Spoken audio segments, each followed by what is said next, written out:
प्रिय विद्यार्थियों, आप सबका स्वागत है। फिर से क्लासेस एक ब्रेक लग गया था लंबा और अब हम उसको फिर से स्टार्ट करने जा रहे हैं। तो हमारे चैप्टर का नाम जो 8वां चैप्टर है उसका था डी एंड एफ ब्लॉक तत्व। पिछले 3 लेक्चर्स में हम डी ब्लॉकों पर पूरी चर्चा कर चुके थे। कुछ जो महत्वपूर्ण चर्चाएं थी डी ब्लॉक की मैं एक बार समराइज कर देता हूँ। ये वे तत्व जिनमें अंतिम इलेक्ट्रॉन n-1 डी कक्षकों में प्रवेश करता है। दूसरी बात ये थी कि इनको हम संक्रमण तत्व कहते हैं और संक्रमण तत्व का कारण बता दिया था इनका कि इनके अंदर n-1 डी जो कक्षक होते हैं उनमें जो कक्षक होते हैं पूर्ण पूरित नहीं होते हैं। ZnCd Hg में चूंकि पूर्ण पूरित होते हैं इसलिए इन्हें जो है संक्रमण तत्व नहीं माना जाता।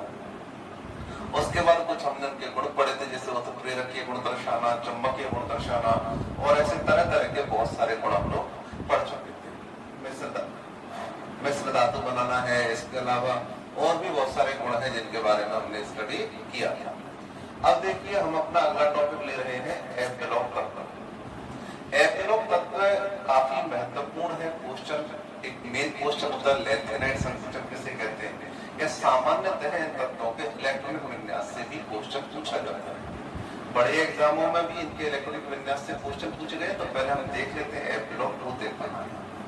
तो आपको ध्यान होगा पुराने आप टॉपिक उठा के देखेंगे जब आप पढ़ेंगे एक बार और, तो डी ब्लॉक की शुरुआती क्लास आप देखेंगे, उसमें आप देखें जो आवर्त संख्या या हम कहें तीसरी संक्रमण श्रेणी में 57 नंबर पर लैंथेनम था और उसके पास हमने स्टार लगाया था। उसके बाद मैंने कहा था कि 57 के बाद 58 नंबर आना चाहिए, लेकिन 58 नंबर ना आकर सीधा जाता है 72, तो ये होता है हाफ।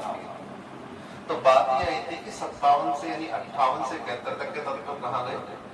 तो ये 58 से 71 तक के जो तत्व हैं इनमें इलेक्ट्रॉन एफ कक्षकों में जाने लग जाता है और ये तत्व ये आ गए। यहाँ क्रमांक 58 से स्टार्ट होगा, 59, 60, 61 और इस तरह से लास्ट में 71 तक चला जाता है। तो ये 14 तत्व किसके माने जाते हैं, एफ ब्लॉक के तत्व। इसी प्रकार से इससे जस्ट नीचे डी ब्लॉक में देखेंगे तो आपको 89 नंबर पर एक्टिनियम मिलेगा, इसको कहते हैं एक्टिनियम। उसके बाद सीधा अगला तत्व जो आता था वो 104 नंबर पर आता था, ठीक है, जिसको हम अननिल क्वाड्रियम के नाम से जानते हैं। तो वही बात यहाँ गई, 90 से 103 तक के 14 तत्व होते हैं वो कहाँ चले जाते हैं। तो ये जो 14 तत्व हैं ये कहाँ जाते हैं, ये भी एफ ब्लॉक में चले जाते हैं। तो यहाँ पे जो इलेक्ट्रॉन जाते हैं वो तो जाते हैं 4f कक्षक। कौन से कक्षकों में जाते हैं, 4f में। और यहाँ पर कौन से जाते हैं, 5f कक्षकों में। वैसे भी आपको बता रखा है पहली कक्षा में केवल 1s होता है, दूसरी में 2s 2p, तीसरी में 3s 3p 3d और चौथी से स्टार्ट हो जाता है 4f कक्षक sp-df। तो पहली बार f कक्षक चौथे के संग लगा है, तो जो पहली सीरीज है उसमें 4f कक्षकों में इलेक्ट्रॉन जाते हैं और जो दूसरी सीरीज है उसमें 5f कक्षकों में इलेक्ट्रॉन जाते हैं। ठीक, ये तो आपको क्लियर हुआ। एफ ब्लॉक तत्व आए कहां से है, तो डी ब्लॉक में से ही लैंथेनम के पश्चात और एक्टिनियम के पश्चात जो अगले 14 तत्व हैं वो एफ ब्लॉक में आ गए हैं। चूंकि ये तत्व जो ऊपर वाली श्रृंखला है ये लैंथेनाइड से गुणों में समान, लैंथेनम जो है इससे गुणों में समानता दर्शाती है, इसलिए इसको हम लैंथेनॉइड श्रेणी के नाम से जानते हैं। कौन सी श्रेणी हो जाएगी, पहली वाली लैंथेनॉइड।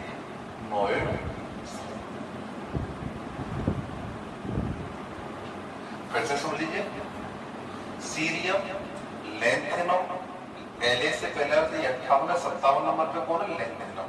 क्योंकि ये सभी तत्व लैंथेनम से समानता दर्शाते हैं इसलिए इनको हम लैंथेनॉइड तत्व कहते हैं।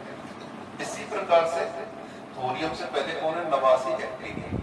ये सारे तत्व एक्टिनियम से समानता दर्शाते हैं इसलिए हम इनको एक्टिनॉइड श्रेणी कहते हैं।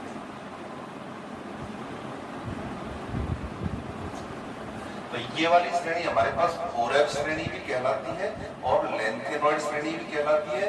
ये वाली श्रृंखला हमारे पास 5f श्रेणी या फिर इसको हम कहते हैं एक्टिनॉइड श्रेणी के नाम से जानते हैं।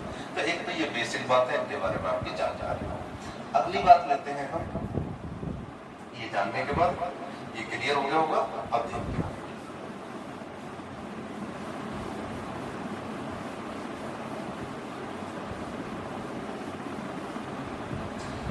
अब इन तत्वों में देखें ये कहां से उठे हैं, तो देखिए डी ब्लॉक कहां से स्टार्ट हुआ था, देखिए 4 नंबर, 5 नंबर, 6 नंबर, 7, चौथा नंबर स्टार्ट हुआ था स्कैंडियम से, पांचवें जो वर्ग आवर्त है वो स्टार्ट हुआ था इंट्रियम से, छठवां स्टार्ट हुआ था लैंथेनम से और सातवां हुआ था हाफनियम से। ठीक, ये इसके आवर्त से कहते हैं। डी ब्लॉक की बात कर रहा हूं, इसका और इसका एफ ब्लॉक से कोई मतलब नहीं है, अभी बताया था। छठवां और सातवां आवर्त जो है यहाँ से एफ ब्लॉक स्टार्ट होता है। तो देखिए लैंथेनम के बाद आने वाले तत्व ये ऊपर लिखे हुए 4f श्रेणी में जा रहे हैं। तो अब देखिए लैंथेनम का जो इलेक्ट्रॉनिक विन्यास है वो है 5d16s, ठीक, और इसका जो इलेक्ट्रॉनिक विन्यास है किसका, एक्टिनियम, इसका विन्यास है 6d16s। तो यहां देखें कौन सी कक्षा है, आवर्त संख्या कौन सा, छठवां, लेकिन अंतिम इलेक्ट्रॉन कौन से में जा रहा है, पांचवें में। यहाँ आवर्त संख्या कौन सी है, सातवीं, और यहाँ पे अंतिम इलेक्ट्रॉन कौन से में जा रहा है, छठवें में। यानी यहाँ पर इलेक्ट्रॉन जाते हैं n-1dv कक्षा। ये अगर हमने n मान लिया इसको आवर्त को, तो ये कक्षाएं कौन सी हो जाएगी, पांचवीं और छठवीं, n-1 भाई 6 की तुलना में कम, 7 की तुलना में कम। तो डी ब्लॉक तत्व वो होते थे जिनमें अंतिम इलेक्ट्रॉन n-1d कक्षा में जाता है। लैंथेनम कौन से आवर्त का है, छठवें का, ठीक। लैंथेनम के बाद जो आएंगे 72 पे हाफनियम आता है, ये भी कौन से में, छठवें का। इसका मतलब लैंथेनम 57 के बाद 58 से 71 ये सारे तत्व भी कौन से आवर्त के माने जाते हैं, छठवें आवर्त के। तो इनका आवर्त भी कौन सा है, छठवा, और इससे जो बाद वाले आएंगे उनका आवर्त कौन सा हो जाएगा, सातवां, ठीक। तो ये आपको ध्यान रखना है कि 4f श्रेणी छठवें आवर्त के तत्व होते हैं और 5f श्रेणी में सातवें आवर्त के तत्व होते हैं। क्लियर। अब अगली चीज लैंथेनम जो है, अगर वर्ग संख्या देखें तो देखें यहाँ पे पहला और दूसरा एस ब्लॉक का होता है, ये कौन सा वर्ग है, तीसरा, कौन सा वर्ग आ गया, तीसरा। तीसरे वर्ग में ये सब है। इसके बाद चौथा वर्ग आता है टाइटेनियम, जिरकोनियम, हाफनियम और ये अनअनिल क्वार्टर हो गया। तो अब बताइए ये 57 नंबर है, ये 72 नंबर है। तो 58 से 71 तो छठे आवर्त में मान लिया, लेकिन इनका वर्ग कौन सा मानेंगे, क्योंकि चौथे वर्ग में तो कौन आ रहा है, हाफनियम, और तीसरे में कौन आ रहा है, लैंथेनम। तो हमने बताया था कि ये गुणों में किसके समान होते हैं, लैंथेनम के समान। इसलिए जो वर्ग लैंथेनम का माना गया है वही वर्ग इनका मान लिया गया है, ठीक है। तो इनका वर्ग कौन सा हो गया, 3, और आवर्त संख्या कौन सी हुई, 6। इसी प्रकार से ये एक्टिनियम के समतुल्य है। एक्टिनियम का भी वर्ग कौन सा है, 3, और आवर्त कौन सा है, 7। तो इनका आवर्त 7 है और वर्ग 3 है। तो ये दोनों बात आप याद रख लीजिए। मैं एक बार इसको बात को फिर से रिवाइज कर दूं। देखिए ये एफ ब्लॉक तत्व है, वे तत्व जिनमें अंतिम इलेक्ट्रॉन, बोलिए इनका आवर्त संख्या कितनी बताइए, 6। इलेक्ट्रॉन कौन से में जा रहे हैं, 4 में। तो इसका मतलब अगर इसको n मानेंगे तो कक्षा कौन सी हो जाएगी, n-2। इसकी आवर्त संख्या कितनी है, 7, जा कौन से में रहे, 5 में, मतलब 2 कम हो गए तो n-2 है। वे तत्व जिनमें अंतिम इलेक्ट्रॉन f कोश में या f कक्षकों में, कौन से वाले में, n-2f कक्षकों में प्रवेश करते हैं, f ब्लॉक तत्व कहलाते हैं। पहला f ब्लॉक में 2 तरह की श्रेणियां होती हैं। प्रथम श्रेणी के तत्व 4f कक्षकों में प्रवेश करते से 4f श्रेणी कहते हैं। यह श्रेणी लैंथेनम तत्व से गुणों में समानता दर्शाती है, इसलिए इसको लैंथेनॉइड श्रेणी भी कहते हैं। ये 5f श्रेणी के तत्व हैं, इनको हम एक्टिनॉइड तत्व भी कहते हैं क्योंकि ये एक्टिनियम से समानता दर्शाते हैं। दोनों प्रकार के वर्गों का, तो ये जो दोनों प्रकार के तत्व हैं एफ ब्लॉक में 4f और 5f के, दोनों में ही अंतिम इलेक्ट्रॉन किसमें जाता है, n-2f कक्षकों में जाता है। डी ब्लॉक में किसमें जा रहा था, n-1, ठीक। ऐसे मान लीजिए n का मान 6 है तो डी ब्लॉक में कौन सी कक्षा में जाएगा, 5 में। ये प्लस 1 2 3, 4, 5 और 6। तो बोलिए डी ब्लॉक में तो किस में जाता है इलेक्ट्रॉन? 5वीं में, जबकि एफ ब्लॉक में कौन सी में जाता है? 4वीं। तो जब n-1d में जाता था तो इलेक्ट्रॉन जो डी ब्लॉक के तत्व उनको कहते हैं संक्रमण तत्व। डी ब्लॉक तत्वों को क्या कहा जाता है? संक्रमण तत्व। अब इससे भी एक अंदर वाली कक्षा में जा रहे हैं, देखिए n-1d में संक्रमण तत्व और इससे भी एक अंदर वाली कक्षा में इलेक्ट्रॉन जा रहे हैं, इसलिए इनको कहते हैं अंतः संक्रमण तत्व, इनर ट्रांजिशन एलिमेंट्स। तो देखिए एफ ब्लॉक तत्वों को अंतः संक्रमण तत्व भी कहा जाता है क्योंकि इनमें डी ब्लॉक तत्वों के n-1d कक्षकों की तुलना में एक कम संख्या वाले कक्षक में इलेक्ट्रॉन प्रवेश करते हैं। फिर से देख रहे हैं, अगर कुल कक्षा बाह्यतम कक्षा 6वीं हो तो 5वीं कक्षा में जाता है तब तो कहते हैं उसको संक्रमण तत्व। और अगर और एक में जा रहा है, यहाँ देख सकते हैं 6 नंबर है, 4थी में जा रहा है, इसका मतलब 2 कक्षा अंदर जा रहा है, दोनों कहेंगे हम अंतः संक्रमण तत्व। डी कक्षकों से भी अंदर चला गया, संक्रमण तत्वों से भी अंदर इलेक्ट्रॉन जा रहे हैं, इसलिए उनको अंतः संक्रमण तत्व के नाम से जाते हैं। तो पूछा जाए कि एफ ब्लॉक तत्वों को अंतः संक्रमण तत्व क्यों कहते हैं, तो ये कहेंगे कि इन तत्वों में अंतिम इलेक्ट्रॉन n-2 एफ कक्षकों में प्रवेश करता है जो संक्रमण तत्व पे n-1d कक्षकों से अंदर वाली कक्षा होती है। अब देखते हैं इनको याद करने का।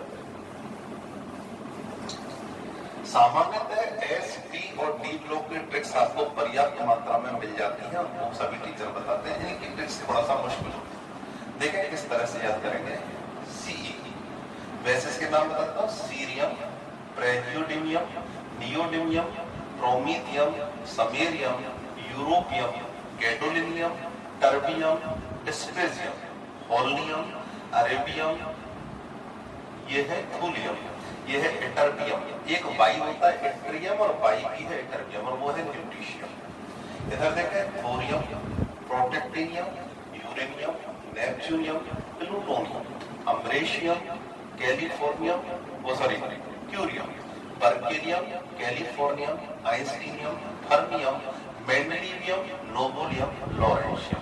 ये सब वैज्ञानिकों के नाम पे आने लग जाते हैं, इनके नोबेल वैज्ञानिक था, लॉरेंस वैज्ञानिक था, मेंडेलीव है, इनके नाम पे दिया गया है। ठीक, तो ये हुआ। अब याद कैसे करें?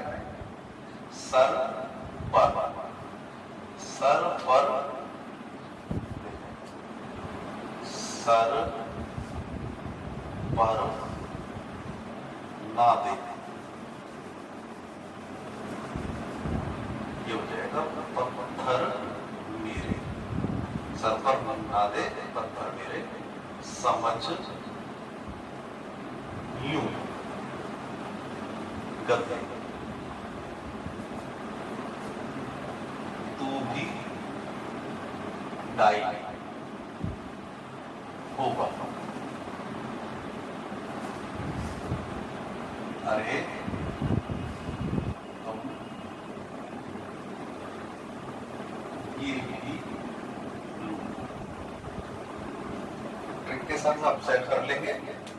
सर पर ना दे पत्थर मेरे, समझ यूं गधे, तू भी डाई होगा, अरे तुम ये भी लूटो, अरे तुम ये भी लूटो। इसको देखें, था पा, यूं नापा,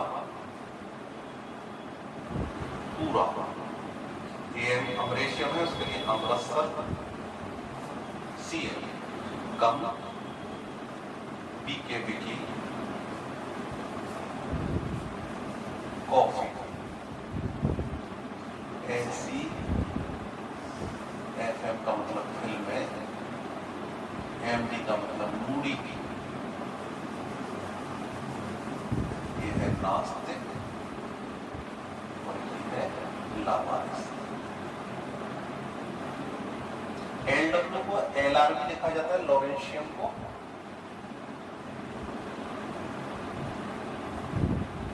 देख सकते हैं। ये हमारे पास याद करने के ट्रिक है, आप यहाँ लिख सकते हैं, सर पर ना दे पत्थर मेरे, समझ यूं गधे, तू भी डाई होगा, अरे तुम ये भी, था यूं नापा पूरा अमृतसर, कम लिखी कॉफी, ऐसी फिल्में मूडी की, नास्तिक और लावारिस। तो ये आप याद कर लीजिए, आती रहेगी और सब में नाम भी याद रखेंगे, cerium, praseodymium, neodymium, promethium, samarium, europium, gadolinium, terbium, dysprosium, holmium, erbium, thulium और ये टर्बियम, ल्यूटीशियम, ऐसे करके आप याद रख सकते हैं।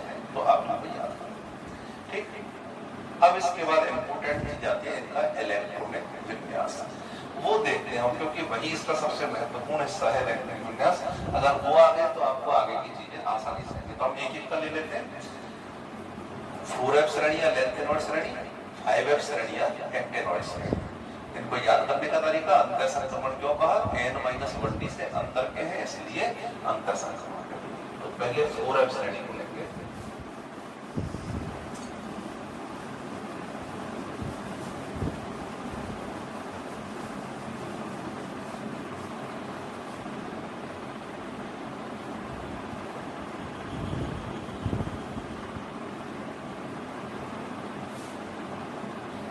तो देखिए इनके इलेक्ट्रॉनिक विन्यास जैसे हम सोचते हैं वैसे नहीं लिखे जाते हैं, इतना आसान नहीं होता।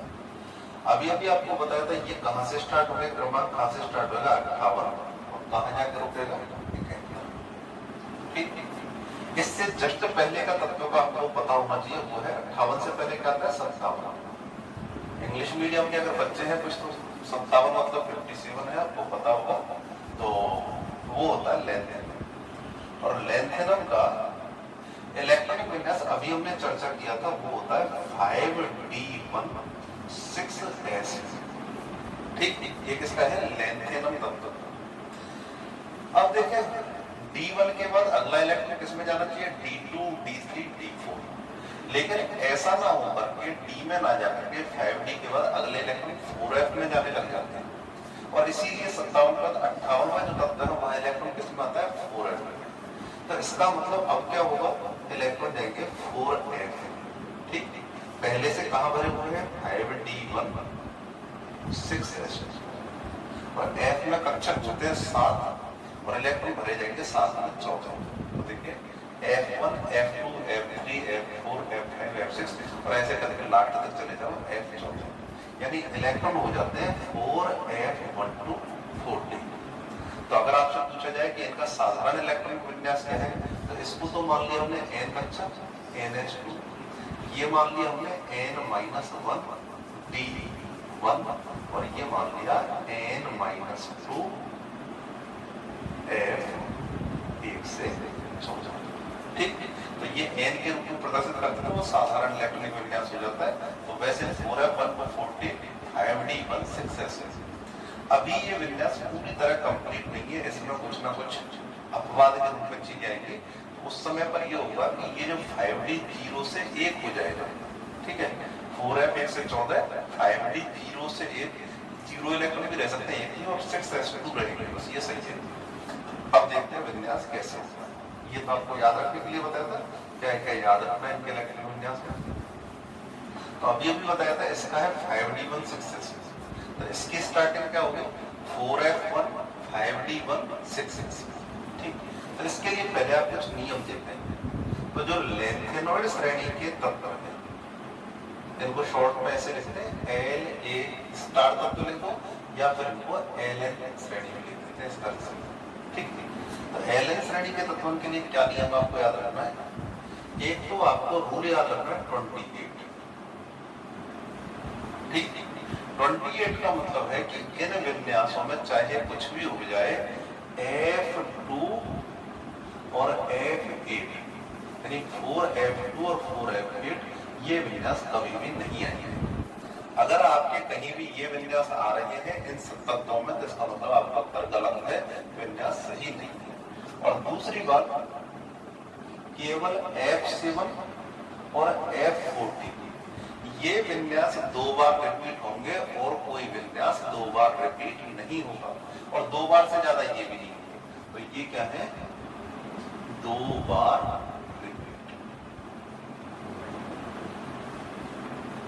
अगर आप ये 2 नियम अच्छी तरह से याद कर लेते हैं कि 28 और नंबर याद रखना है कि 4F2 और 4F8 कभी भी नहीं आएंगे, और दूसरी बात F7 और F14 ये दोनों विन्यास जो है ये 2 बार रिपीट होते हैं, और कोई विन्यास 2 बार रिपीट नहीं होगा, 2 बार से ज्यादा ये नहीं करते हैं, ठीक। तो अब देखते हैं, हम ले लेते हैं इनको, कैसे लेते हैं ये याद रखना, ले ही लेना इसको। अब देखते हैं कैसे कैसे लेते हैं।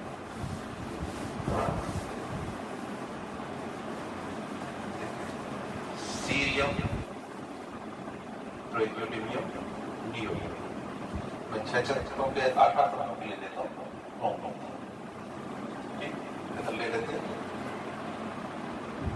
समैरियम, यूरोपियम, गैडोलियम,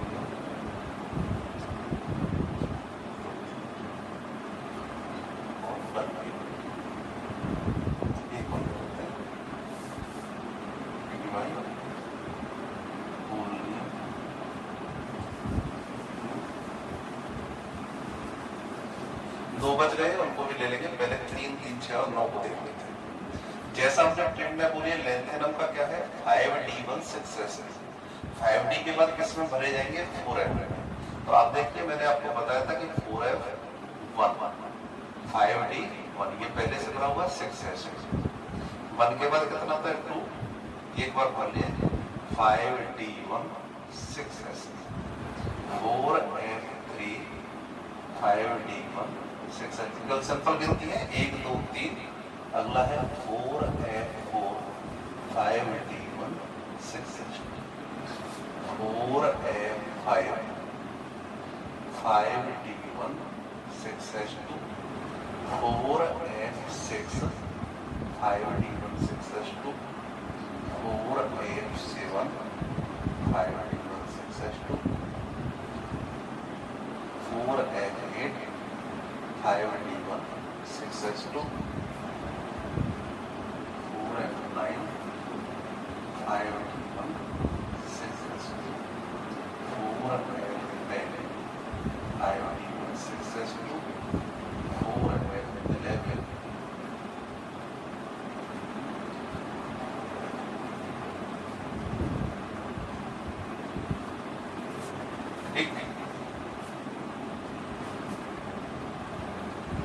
फिर से आप एक बार देख सकते हैं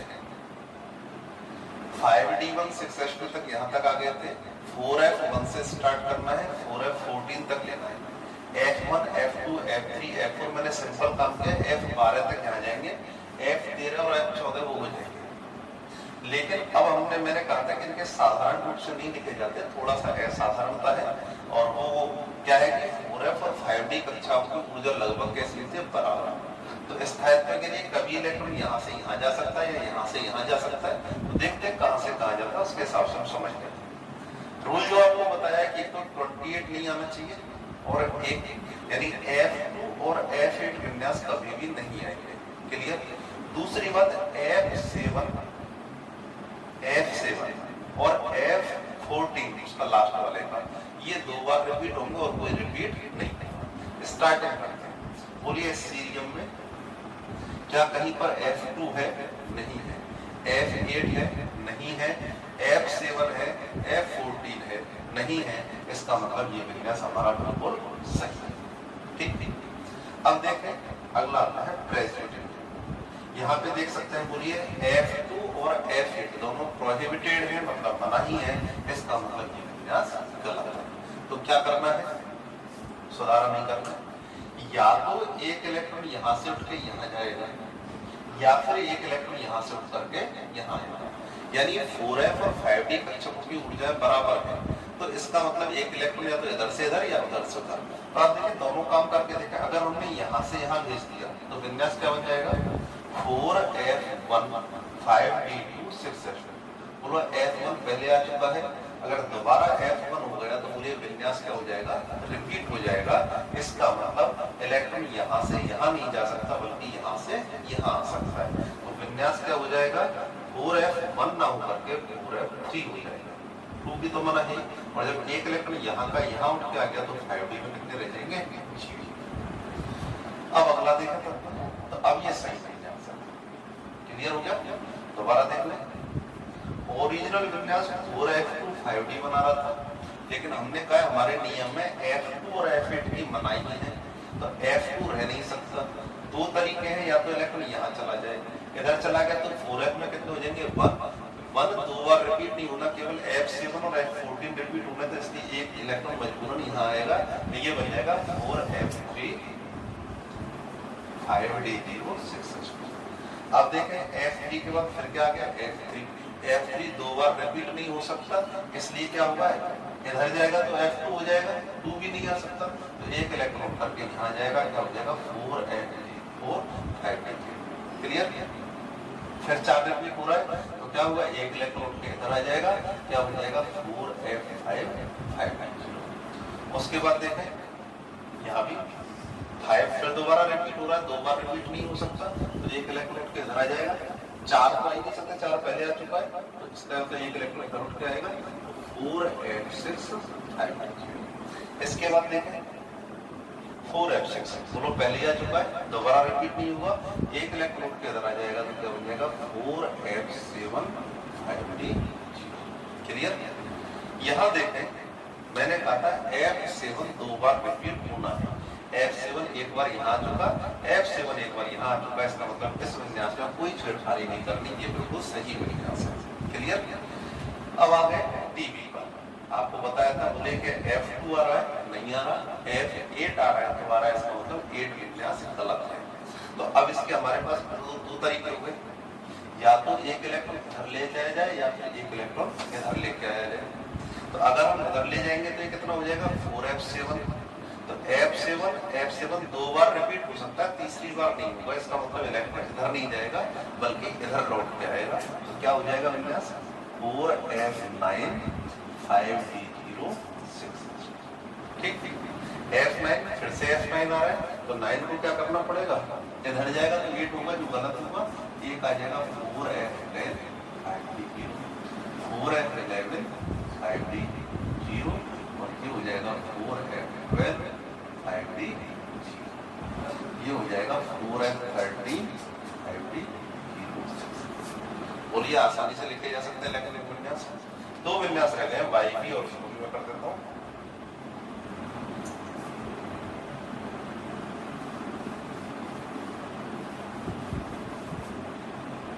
YP को देखिए, जो ओरिजिनल विन्यास होना चाहिए था वो क्या होना चाहिए था 4F13 5D1 6H2। 13 पहले ही आ चुका है, इसका मतलब रिपीट नहीं होता, तो एक उसके यहाँ जाएगा तो हो जाएगा 4F14 5D0 6H2। और लास्ट रह गया ल्यूटीशियम, इसका क्या विन्यास बनना चाहिए था ओरिजिनल 6H2। 14 दो बार रिपीट होगा, इसलिए कोई दिक्कत नहीं है, तो ये विन्यास बिल्कुल सही है। फिर से देख लीजिए, यहाँ से यहाँ तक के विन्यासों में 28 यानी F2 और F8 नहीं आएंगे, F7 और F14 दो बार रिपीट होंगे, देख सकते हैं, और कोई विन्यास रिपीट नहीं होगा। तो एक बार आप प्रैक्टिस कीजिए, उसके बाद आपसे इलेक्ट्रॉनिक विन्यास लिखे जाएंगे। अगली क्लास में हम एक्टिनियम के इलेक्ट्रॉनिक विन्यास और एफ ब्लॉक तत्वों के गुणों का अध्ययन करेंगे। Thank you.